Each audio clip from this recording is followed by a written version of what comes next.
All right, we're going to get started. So, hello and welcome to the special live webinar for the Student Loan Repayment Program administered by the Michigan Department of Education. We are Dante Watson and Philip Chase from the Michigan Department of Education, Office of Educator Excellence, and we'll be your host today. Before we get started, we have a large number of participants today, so please make sure your microphones are muted and that they stay muted for the presentation. You might also consider turning off your camera to reduce drag on the internet connection. This meeting will be recorded, and we will provide the recording on the Student Loan Repayment Program website as soon as we can. You'll also notice that we have set up a special Q&A chat screen. Use this for all questions that come up in your mind as we go along. Do not use the regular chat.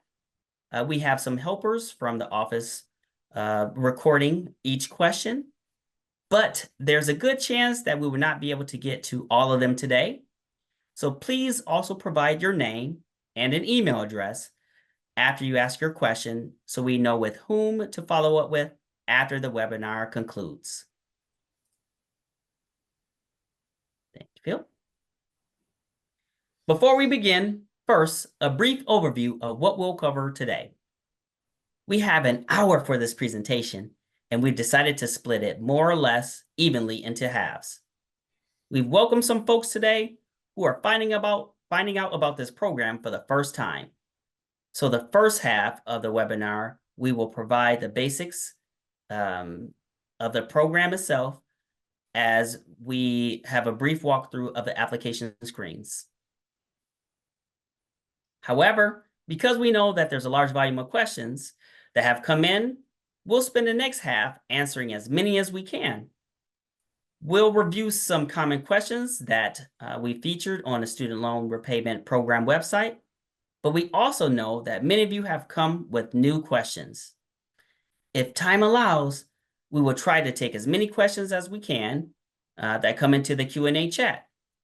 Again, we will answer as many as we can and get back to you with the ones that will take more time to answer. And please provide us with your email address and names when you submit your questions. Before we do anything else, though, we'll give you the QR code here and a link to the Student Loan Repayment Program website. If we can, we will also put the link in the chat box. We'd encourage you to have the website open during the presentation, since it may answer questions that you have, which we haven't covered yet.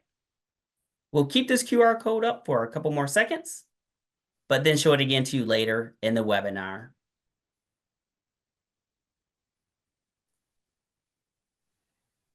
And if one of you can, drop that link in the chat. All right, so let's kick this off with an overview of what this program is. Next slide. All right, so like you, we're glad to see a widened scope of support for Michigan's teachers in the last year's budget bill. $225 million was allocated to this program, recognized as a way to retain teachers and educators by assisting them with paying their student loans on a monthly basis.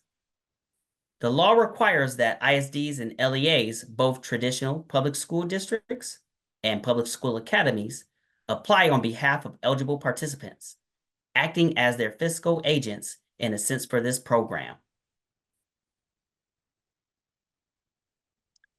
Eligible participants receive an amount equal to what their monthly loan payment is, up to a maximum of $200 or $400 if they work in districts that are considered within the Band 6 of the Opportunity Index.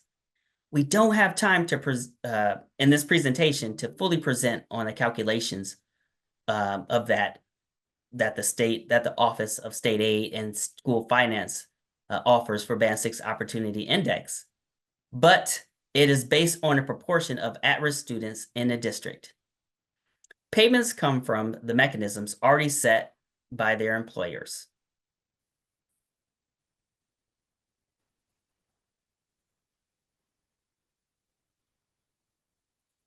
Okay. The law requires these 5 elements to be identified as a participant for the program. A big note to make here, and something that we're asked frequently, is whether participants have to be direct hires of the applying district. The answer is no. They can be third-party employers or contracted staff, as long as their employers are considered qualifying employers under the federal PSLF program. They meet all other requirements. They can be included in your application.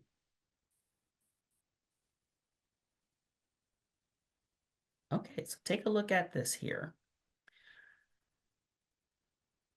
This resource is available on our website, and it includes a few helpful notes for best practices. Please keep in mind, those are only MDE suggestions. Applying ISDs and districts are responsible to ensure participant eligibility. We'll say more about district responsibilities in a moment.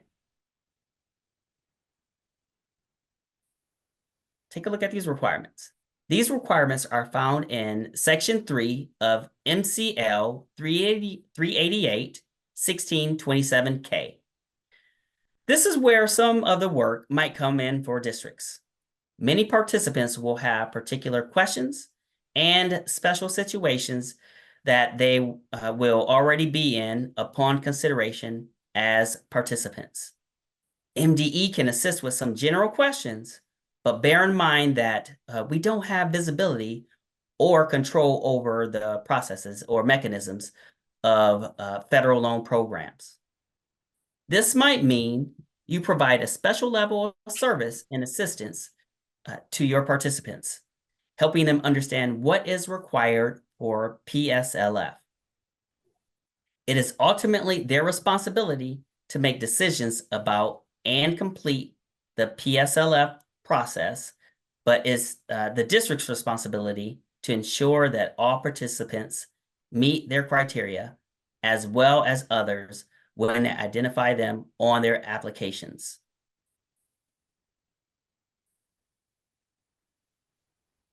Okay. Section 8B spells out these examples, but note that it says include but are not limited to.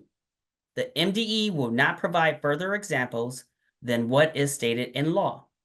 After all, many jobs, roles, and titles can vary in duties from district to district and even school to school. So it would be impossible for the MDE to publish a list of these jobs or roles it considers working directly with pre-K to grade 12 students. It also will be an overstep of MDE's authority, since job descriptions and duties are locally controlled. This means it is up to the district to determine if a particular participant works directly with students. One footnote here is that the requirement that the participant works 32 hours or more per week and that the participant works with pre-K to grade 12 students is taken as separate requirements. In other words, not every 32 hour, not every hour of the 32 or more per week need to be in constant, close contact with students. The law only says that participants have to work directly with students of these grade ranges, but sets no other specifications on this. Okay, we're going to include this good news slide here because it's relevant to the records you will likely request and get from participants. And because it will go into some of your planning for the application itself. So each eligible participant owes federal student loans under a payment plan. Some participants are currently making $0 payments, but expect that their payments will increase later. These participants can be included if they are otherwise eligible. These participants are responsible to notify their ISDs or LEAs when their payments increase. Best practice, applying ISDs or LEAs should maintain clear records on the expected date of the payment changes, and all payments changes should be documented. So be sure to verify that the expected date change will happen before September 30th, 2025, and we'll explain the significance of that date later in the webinar.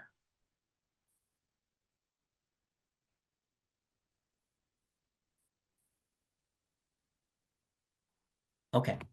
The law sets down what responsibilities districts have to help get payments to eligible participants. The first is to make a successful application in GEMS Mars, which we will show you more about in a moment. Please note that districts have all the way up to 11:59 p.m. on Thursday, April 11th, 2024. So if they have participants who are waiting on federal level loan processes, or in order to be eligible, we should remind everyone that there are no bonus points for being the first to submit applications. We must also say that when an application is submitted, it cannot be modified. There are strict rules about that.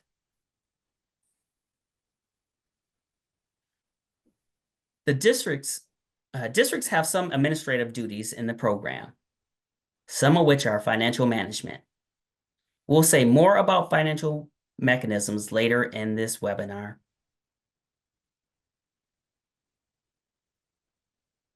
Dante, I'm going to pause this for a moment so people can read the slide. Yep. And then I'll advance. And the next one as well. Yep. This is a good note for folks taking notes out there as they watch our presentation. Okay, next slide. All right. Other duties can be described as record keeping and communication with participants. So far, we have heard of a couple of districts that have set interest surveys to participants in order to gather information. So we can pause here too and allow them to take a look at that. You bet.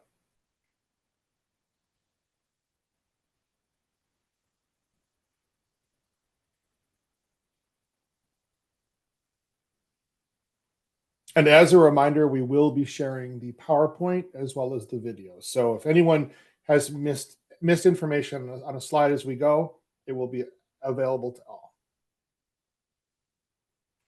Okay, next slide there, Dante. All right. Just in case anyone thought that participants don't have responsibilities to receive these payments, they do. When we say certify, we mean notify with proof. It is up to the district to determine what proof they would like to gather. The proof that is gathered is up to the district. Okay. All right, Phil. You bet. Okay, the next section I'm going to go ahead and present on the application itself. Before I get started, we do know that there are some questions already coming in Q&A. Keep those coming in. We're really glad to have everyone's participation today. All right, this next section, next few slides, I'm going to be taking you through the application. Just going to take a quick look through the application. Now, many districts have already seen the contents of the application that was in the form of a downloadable Word template that was already available on the website, on the Student Loan Repayment Program website. And a lot of districts have already used that Word template to prepare for the application. Good job, y'all. However, this first screen is something new. We created a separate ISD application so that ISDs would have an easier time applying as a consortia of districts. As a footnote, ISDs would use this button for themselves if they're applying for their own participants that are in their own systems, or on behalf of districts according to their service agreements. Now, we're pretty pleased with how the automation came out on this one. All you have to do is to find your district or ISD name, and many of the details fill in automatically. For example, the code or the type. We also provided links for more information about the Band 6 Opportunity Index and the section of law that defines this, because we know that as people were looking at this section, they might have a question they want to go fill about that. And if you haven't already seen our website, we also have the Band 6 information on the website. In the top section, this is the second part of the top section, be sure to put your information for both primary and secondary applicant contacts. As a footnote, a big note for everyone, we cannot say how important this is and how important it is to have accurate information here. including correct email addresses. Without this, the process of notifying you of the next steps after the application window, the process of notifying you of the next steps after the application window closes can be delayed significantly. I would like to go on a tale about correcting email addresses, but I'll just say once again, please insert correct and accurate information in these sections. Very important. All right, on to the participant information section. Now, we knew that some districts may have large volumes of participants. In fact, we're hoping on this. So we designed the application so that you can choose one of two methods to upload participant information. Now, the first is by manually completing a table which populates a certain number of rows that you designate to a maximum of 50. And then after the drop-down menu is answered, you'll see the rows populate. You'll see columns for PIC numbers, first name, last name, the current loan payment amount, and the number of payments each participant made since the beginning of the fiscal year, or October 1 of 2023. Now, as a footnote, if they have multiple loans, provide one total across all loans that are PSLF eligible for that participant. The application can also accept an amount of 0 for those participants who Dante told you about earlier. Those are the ones who are paying nothing right now on their loans, but anticipate a loan change before 9/30/25. Now, if you're seeing this for the first time, yes, indeed, that means that your participants will receive back payments for every month they paid on their PSLF eligible loans since October 1 of last year. Great news. We will automatically calculate that and include it in the first payment made to you via state aid payments. But again, once again, this is a very important opportunity for correct data. Now, I said there was two options. So the other way to report your participants to us is by uploading a spreadsheet.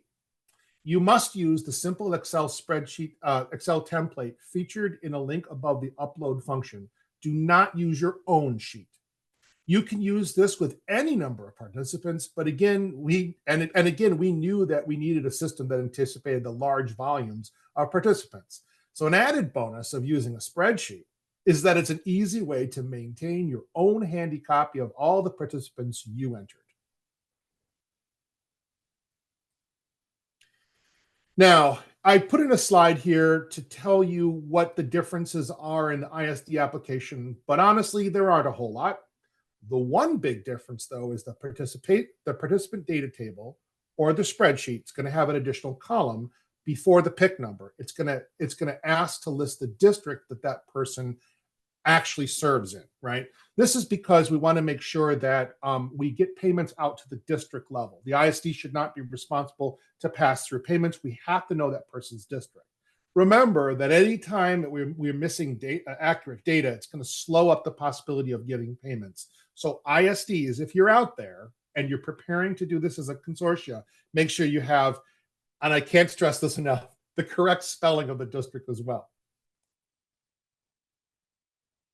Now, that's really the main part of the application. We kind of kept it simple. I think you'll be glad about that. But let's keep going because there's a few more sections here. You'll notice that in the participant information portion of the application, we included all of the participant eligibility criteria, as well as a note about the applicant receiving the maximum amount for each participant. Very important note here about data accuracy. It's vital that districts collect and report accurate information for each participant.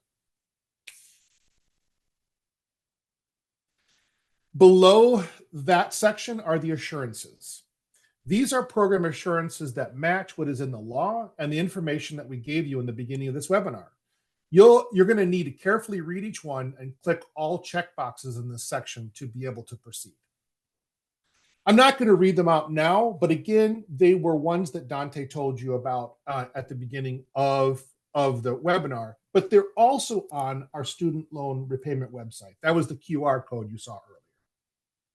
So there's always a place to check this information. Now, down in the sign and submit section, remember, when you click submit, your application cannot be altered. Thus, unless you are absolutely ready with all your participant data, just use the save and close button. And I'll let you save your progress and return to the application at a later time. For the signature, it would just be typing in your name and putting in the date. Okay, so that's all about the application. It's kind of nice. It's not too long. We wanted to make sure we weren't, doing anything that was overly burdened with information, but we at least need the basic information to be able to run the program. So that's the basics of the program as well as the application. This next part 2, we're going to review the responses to some of our more common questions that we have been receiving from various school district staff as well as from individual educators. Some of these have been sourced from our FAQ webpage on the Student Loan Repayment Program website, but we've reserved more of the newer questions for today's webinar since a lot of those FAQs have been available for some time now. All right, a lot of people have questions on the finances. In fact, I don't know if you caught it at the beginning, we said that the money questions were going to go first, and then we're going to do participant eligibility because we know those are kind of like coming in hot. Which is good. Again, we want everybody's questions because as a group, we're going to figure this whole program out and give you some best practice as well.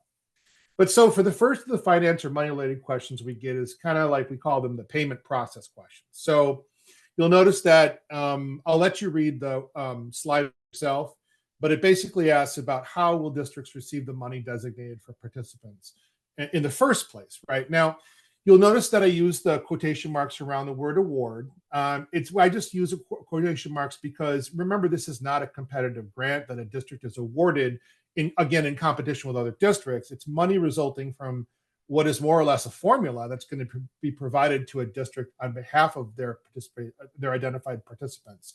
And the idea is it gets immediately past those participants through the mechanisms that the districts has set up. Now, a great note to make.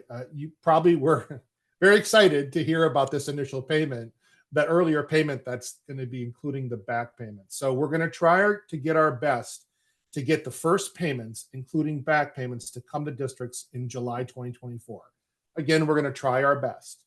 We recognize, both the need to support and celebrate these educators as well as the need to get the money allocated that was from last summer's budget. We want to do that as expediently as possible for those, to those for whom it is intended. Now, if we're successful in calculating awards and receiving approval from the superintendent's office, we ask you for cooperation from all the districts to get payments to those participants as soon as possible. These payments would be, if we can get payments out in July, these payments would be based on an FY24 calculation, and then they'd be paid out almost all at once. Now, we've got a couple of details about that we'll put in maybe a later presentation or on the website so that people know how it's going to work. One caveat that Dante and I want to give is there's no guarantee we can get this done, but we will tell you, we are committed to trying for this.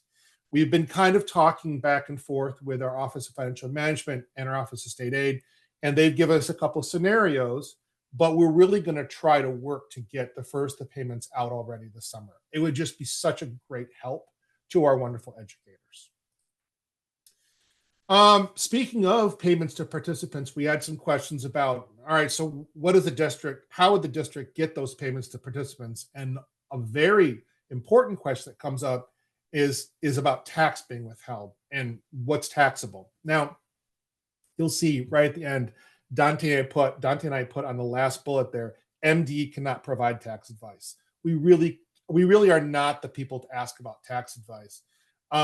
But a lot of the mechanisms about passing your payments along to districts are kind of up to you. So in fact, the very first bullet point there is right from the law. It's from 388-1627K, paragraph 3C. And again, much of this belongs in the category of the districts must decide. So just as a reminder about the tax stuff, again, we can't give tax advice, but we can tell you, just as a best practice, just work when you have qualified professionals, auditors, tax folks, legal, others with whom you already work with them to determine the extent of their tax liability. We do have an FAQ on the site that mentions IRS Publication 970, which has to do with a threshold amount over which a participant may be taxed. But again, we're not a place that can give tax advice. We can only kind of clue you into doing that. Next question we get is about the money that might be excess. That is to say, excess between what the participant gets paid every month because it has to be equal to their current payment, and the money that's going to come to the district, which is $200 or $400. So if you didn't catch it earlier, the individual districts is going to get the maximum amount from the state through their state aid payments. The maximum amount being $200 a month, or $400 if that participant works in a school that is considered part of, or district that's considered part of the Band 6 Opportunity Index. So you're going to get the maximum, but it doesn't mean that's what you pass to your participant. Your participant might be reporting a $75 payment or a $103 payment every month. That's actually what you pay them. The rest you keep, and you have to keep and guard that money. The reason why is because we have to allow for the possibility of their loan payment increasing at some point. So this slide talks about what to do in that case. I added the third bullet because we got a couple of questions about, well, what if a participant's paying $200 or more and they don't need to, but they're just doing it to be able to pay down their loan? I would say that's good money management, but you can't just pay the excess. That's optional. That they're optionally or voluntarily paying that. You can only pay them what their stated loan payment is. And in some cases, that's zero, because you had the $0 people come into your application, as we described earlier. So if you have questions about that, remember we actually have a new grants email, which I'm going to show you at the end of the presentation. But if you have any questions, we're here to help. We know some of this can be confusing, but in general, districts have to keep those excess monies until the loan amount changes. They can only pay what the stated loan amount is. Now, there's excess monies and there's leftover monies. Leftover monies is kind of like at the end of the fiscal year, what happens with all that leftover money, right? Good question. So we know there's going to be a reconciliation process. Dante and I and the team doesn't quite have that worked out quite yet, but we will let you know what it is as soon as we work it out with our friends at the Office of Financial Management. But those leftover monies will pass back to the state of Michigan. And then from there, we can make a determination of maybe a further cohort or, what has to pass back. Some of that's not in our control because some of that's just controlled by the state budget office. So we're going to have to make some kind of reconciliation and then report that back to the state budget office. So again, we don't have this process defined or designated yet, but I will say we did hear your question. Districts must also observe, this is a best practice. It's kind of like a throwaway statement in a way, but you also should be observing your regular and common financial auditing and monitoring procedures. That's similar to any other aspect of school finance. It's very important you handle money responsibly, of course. So speaking of handling money responsibly, let's talk about the reporting on ORS. Somebody gave us this question like months ago. We thought, oh, this is really good for people to know because y'all might work in HR or school finance and need to know this stuff. But the payments under this program being made to the participant are not considered reimbursements for they're considered reimbursements for student loan debt, and they're not reported to ORS. So they don't count toward a final average compensation for retirement. And as a result, you shouldn't report it on the DL2 or DL4 records. This one we already have an FAQ in case you want to look at it, but we figured it was relevant for today's presentation because we did get that question from somebody at MSBO. Let's talk about the next couple of common questions. And as a footnote, it does look like we may be able to take one or two questions. I'm really hopeful we can because I know y'all have a lot and they're very important to us. But I think we're doing pretty good on time. Anyway, this next slide is about the program end. We've included this question here because many districts are responsibly farsighted and they're wishing to plan accordingly, and they want to communicate those details to potential participants. That's great. We want to encourage that. And so we have some very important notes on this slide, which I'll take you through in a moment. But it's about the work project. And, there's not always a guarantee that we can extend a work project past what it might state in legislation. So we have to say that for what we know, it's very important that districts communicate this to participants so they can do everything they need to do to be able to get on board, if you will, this current cohort. Now, we have been saying to some districts there are no plans for a further cohort, and that's not exactly accurate. Really, what's the best way to say it is the MDEs can assess the possibility for another or later cohort, but we can't do that until we make a determination about funds remaining from this first cohort. There also could be the possibility, we could see a possibility where there might be leftover monies as enough to try to do another cohort after that. We just don't have the ability to predict that right now. So we don't want to put out any information that's incorrect. But we will say that MDE is absolutely willing and thrilled to be able to think about later cohorts. We just have to wait until we know how much funds are remaining. Once again, we love this program and we want to get this money to participants, and we're going to do everything we can to get them the maximum benefit to the maximum number of participants. So if you read the program end details here, this is the information we got from our friends at the Office of Financial Management. Right now, the way that it's interpreted is that September 30, 2025 is the end of the expenditure period. That's for this cohort. And in law, the completion date reads December 31, 2026. What we know we can do, we've been told we can do, is we can apply for a work project to extend that expenditure period to September 30, 2028, but there's no guarantee of approval. So we've had some questions from districts, really good ones, saying, should we be planning for a year, 2 years? What should we be planning for?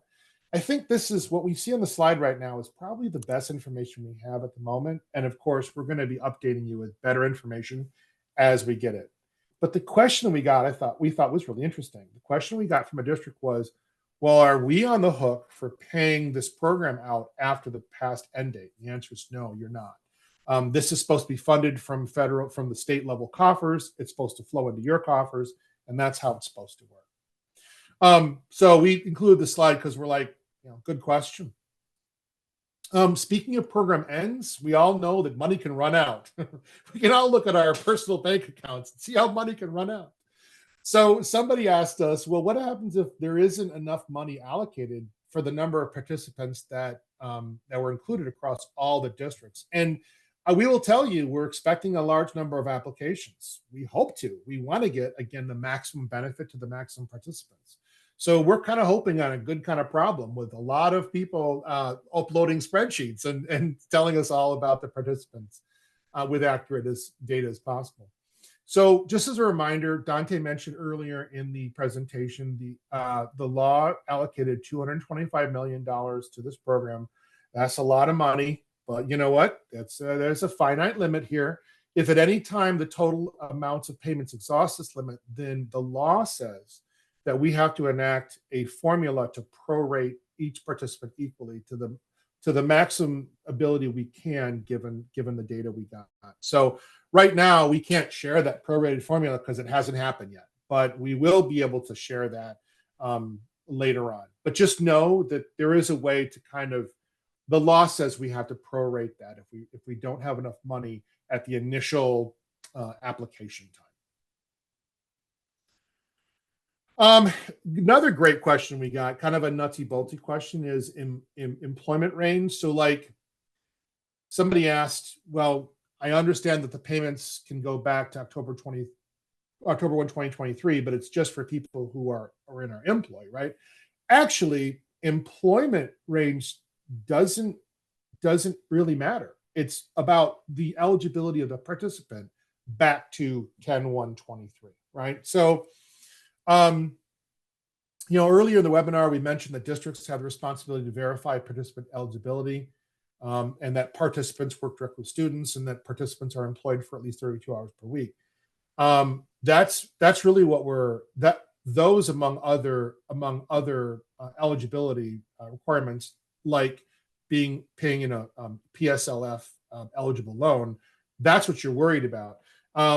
you can actually include somebody who was newly hired like in December, and you need to ask them how many payments, you'd ask them the same question. How many payments have you made since 10/1/23? And then that's the information you would include on the application.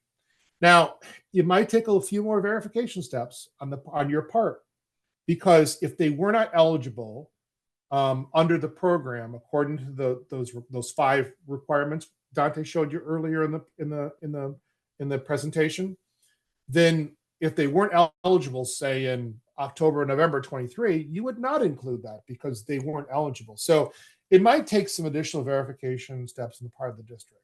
As a footnote, we have been getting a lot of questions about help us with verification steps. We want to help everybody, but there is one caveat. We can't approve from anything from our side. We can give you some advice and best practices, but we really cannot be looking at participants' loan information, for example. So keep that in mind. It is up to you to kind of help your participants, but we think you have enough information to do so. And if you have a question, you know where to find us.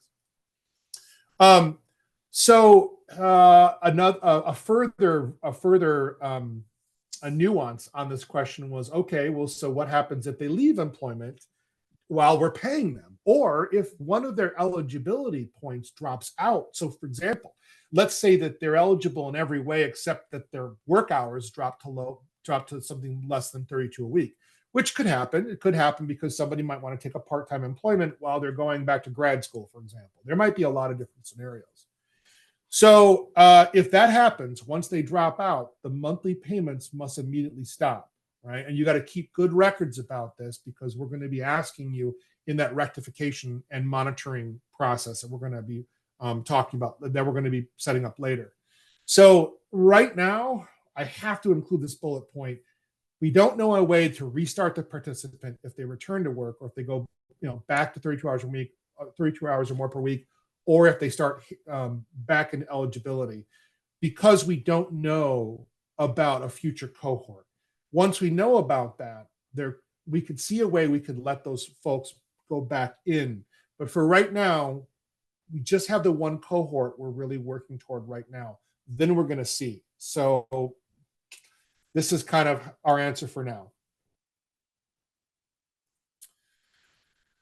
We are getting a lot of questions about grade ranges, and they're good questions, and I'll tell you why they're good questions. We have people that want to get, again, everybody possible in the system. Hey, we want to get everybody possible in the system too. Unfortunately, the law is written a certain way. It says pre-K or grade 12 students, okay? We're including early on programs as well as GSRP in that. Educators working with those students can be included. They can also be included if they're working with older students, that is aged 18-26, as long as their school district or ISD codes them as grade 12 students. But in any other situation, we have to point to the law. The law says pre-K or grade 12. That's what we've got to do. So that's, again, the way the law was phrased. And again, I don't know, you guys, it's so really important you understand that the MD doesn't think that educators of certain grade or certain ages don't do important work. They do. They really do. It has nothing about the quality of their work. It's about, this is how the law was phrased. So it's a great question. This came in from an ISD superintendent. We worked with this person a couple of times, and we thought we really should put it in the presentation today because we want to be clear on these types of details. Third-party employees, this is something you also heard Dante mention at the very beginning, but we thought it would be useful to repeat it here because it's been asked many times. Yes, educators hired on contract or by a third party could be eligible. It's not about whether or not they're a third party to you, the district. It's about whether or not their employer, whoever that might be, EduStaff or another agency, it's about whether or not they're a qualifying employer as described on the federal PSLF rules. You really have to go to studentaid.gov/PSLF. and then look at there's a little button, actually, it's on the right side. It says, find out about qualifying employers. And if they're not if that participant can't get into PSLF because their employer is not a qualifying employer, then no, we have to deliver the news that they won't be eligible for the program. We don't love that either, but that does not up to us. Again, we don't really have any visibility or control into those federal level programs. So we figured we include this slide because a lot of people are asking about it. Work schedule. We got a question from this FAQ, and I might just kind of start doing a couple of these slides a little quickly because some of them they're already on our FAQs, but we got a really good question like a couple of months ago about, well, what if our participants work 32 hours a week during the school year, but then like they don't work as much during June or August? We have a really good answer here from their Office of Financial Management that says, there's no expectation. We actually packaged that in with our 32 hours a week. Unless the district is year-round or balanced calendar, then you got to look at how they're holding up to that weekly requirement throughout the year. But in general, just use the regular school year as a gauge. So that was kind of good news. We were able to give that person. We figured we'd put it again in our presentation today. There we got a few questions recently about people who know, should we include participants who know ahead of time that they're going to drop out of eligibility at some point after they've started collecting monthly payments. And I think this would begin I've got 2 or 3 slides on special situations. This is like the first of special situations like that we've got into our email account. While we don't have the time to exhaust every possible special situation imaginable, we can at least present some of these questions. So this is our first.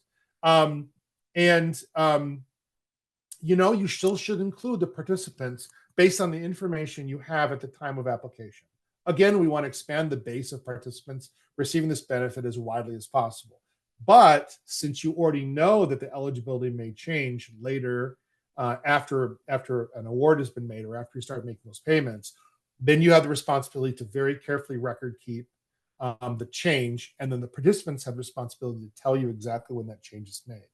After all, somebody could say, include me as a participant. I know that, for example, I'm going to be working less than 32 hours a week in the fall, and then something may change where they don't. Well, you want to make sure that their payments are uninterrupted. This is just really kind of like a matter of course. You're going to be keeping good records on whatever happens to your participants and in their loan payments and in their eligibility points. Loan payoff is another one on the FAQ, a very special situation. We got a question: what happens if a participant is granted total loan forgiveness or pays their loans off? First thing you do is you congratulate that person. That's an achievement. But in that case, once again, that was one of the participant responsibilities that Dante mentioned at the beginning of the presentation. They would have the responsibility to immediately report this change to the district. In fact, that's in law. And then payments ceased by the next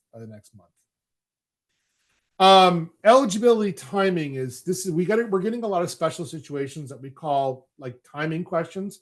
And this one is a little bit difficult still. But we included it in the webinar because we know it's kind of a hot topic.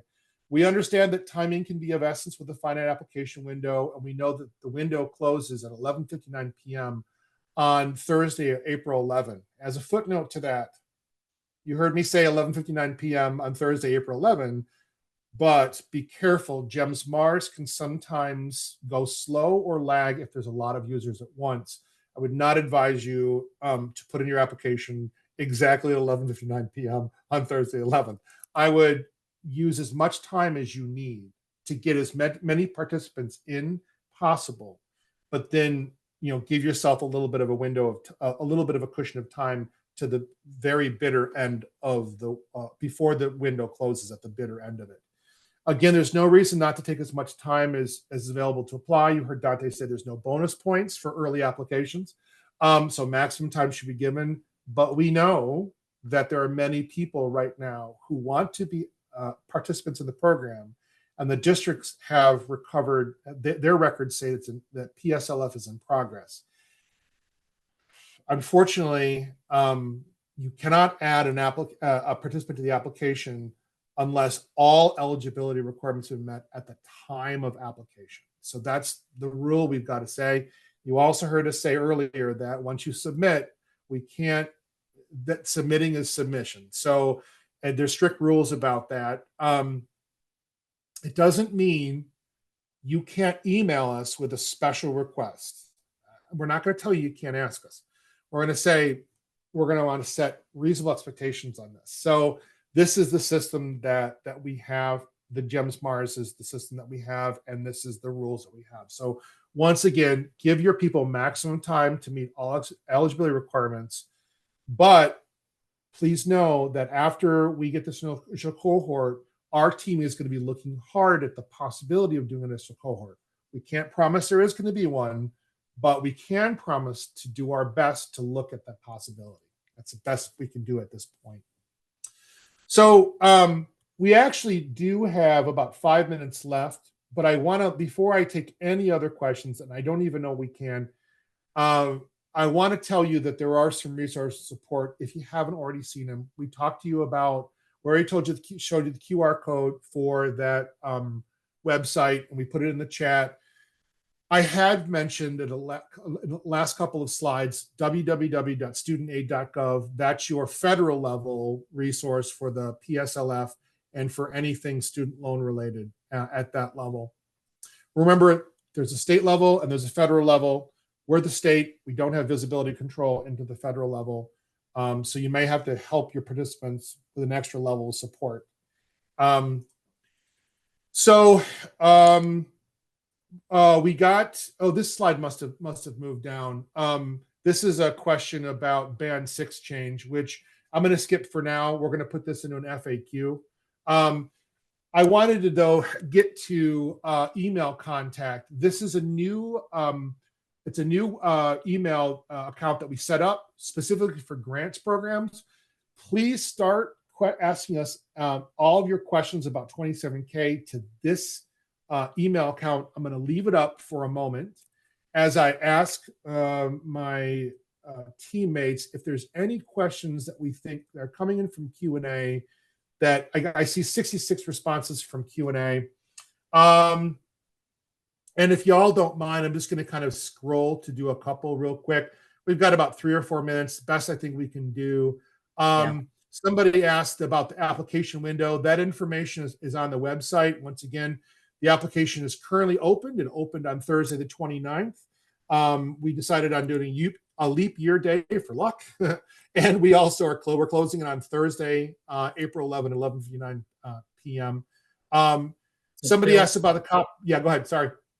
I can, Michelle Gill asked, someone previously said that the application had to have 120 payments before becoming eligible. Is that true? That would be something that you have to confirm with PSLF. I actually, we don't really know that at the state level. We've heard that, but I have to confess that I personally don't have loans in PSLF, so I'm personally not. We're personally not familiar with it. But again, like, we have to be careful about representing information from the federal level. You're going to have to look at the federal level site, and that's that www.studentaid.gov to help your participant determine whether or not the 120 payments need to be made. Maybe I can answer that question for sure. Sure. Yeah, the 120. This program is designed to support that bridge to the 120 payments. So we are going to support the payment, either 200 to 400 up to your student loan forgiveness. That's what this program is. That's the bridge to that. Once you reach the 120 payments, then you need to notify your district and let them know that you reach it so they can stop supporting payments towards your loan forgiveness. Mm-hmm. Yeah, that's good, Dante, because somebody asked even this morning, they asked, well, does this replace PSLF?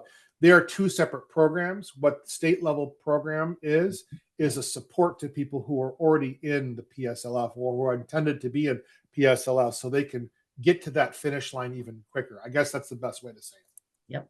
Yep. One more question or one or two more. What do you think, Dante? I think I've got time if you've got time.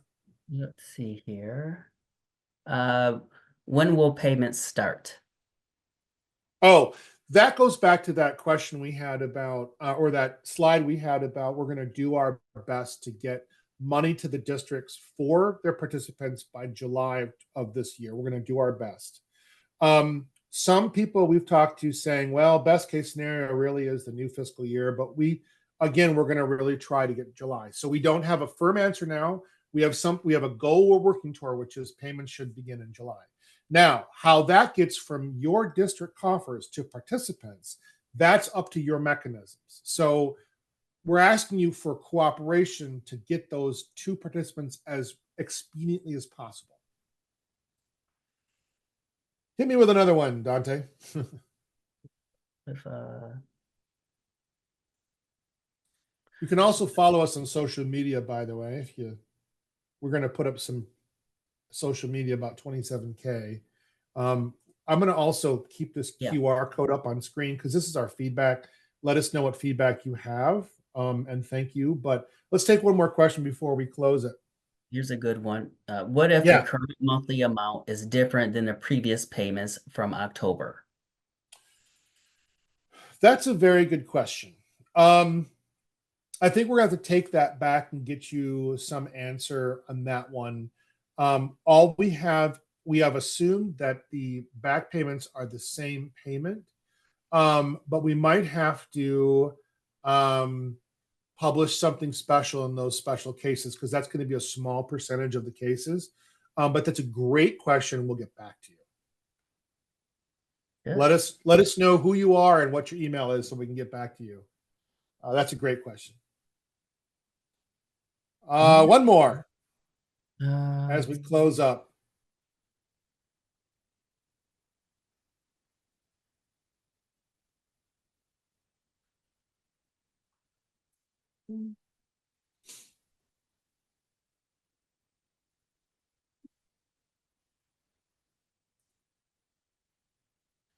Oh, here's a question that I got.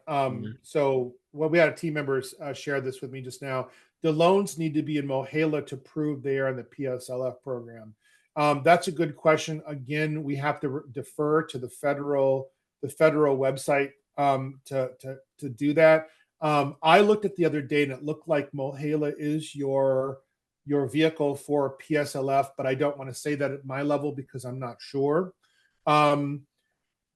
You have to, though, I will say that districts do have to have their own policies and procedures for having participants provide them information so that they're satisfied for their eligibility.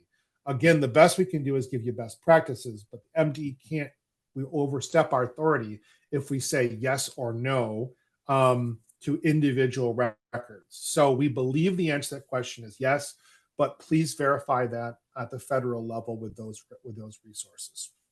Great question. Okay, well, it's about 12:02. We're going to have a lot of questions we know that will be followed up. Please give us a little bit of flexibility and patience as we follow up with people. But remember that this email is where to send us your questions. So if you didn't get it answered, I would encourage everybody to use that email to send us a question that might have even popped in your head after we're done today. So every question is helpful because it means we can get common information and understandings out there. Yeah, thanks, it's 12:03. So, hey, a big thank you. Dante, you want to give us a closeout here? Yeah, thanks, Phil, for that. A lot of the questions that are in the Q&A have been answered. That's why it took me a while to go through them. So no problem. That's great. Glad to hear it. That's awesome. We will also look through these, and like he said, we will get back to you all on the questions that we have not answered and possibly put a lot of them in the FAQ that we know that more people will need this information from us. So we appreciate you and thank you so much for your time.